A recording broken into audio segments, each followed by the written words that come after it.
Zo'r mahalladan zo'r hovli olmoqchi bo'lganlar bu videoni o'tkazib olmanglar, hozirgi bitta chiroyli hovlini obzor qilaman. Hovlini lokatsiyasini tushuntiradigan bo'lsam, ko'kchadan kevurish, tinchligi chiqib ketadigan ko'cha, bu yerdan ham tinchligi chiqib ketsangiz bo'ladi. Hovlimiz mana shu ugloviga tushgan hovli, hozir ichkaridan ko'ramiz.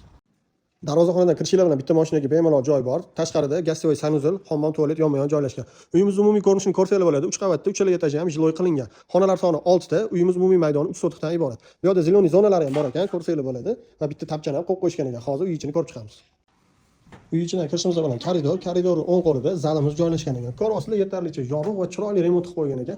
Kirib yashashga tayyor holatda. To'g'rida родительский spalniy joylashgan ekan. Ko'rasizlar, o'zini sanuzli bilan. Zinadan ikkinchi qavatga chiqqanimizda mana bu katta koridor kutib olar ekan. Koridor ro'parasidan kirganimizda bitta detskiy xona joylashgan. Ko'rasizlar, remontlari juda ham chiroyli, yaxshi rangda tanlangan ekan. Xo'sh, kirganimizda chap qo'lda родительский spalniy joylashgan ekan. Ko'rasizlar, spalniy juda ham katta xonalari, bemalol mebellar, hamma narsa sig'gan, o'zini sanuzli bilan. Ikkinchi qavatda 3-xonasi zal. Zalimiz ham katta, mana oynalar bor, bemalol havo aylanish sistemalari zo'r qilingan. Zinadan tushib oldik, podorimizga kiryapmiz. Ko'rasizlar, patologlar ham baland qoldirilgan, polni to'pli pol ekan, jiloy qilib qo'yishibdi. Oshxonani podorga ko'chirib qo'yishgan ekan. Bu ham juda ham zo'r ideya bo'lgan deb o'ylayman.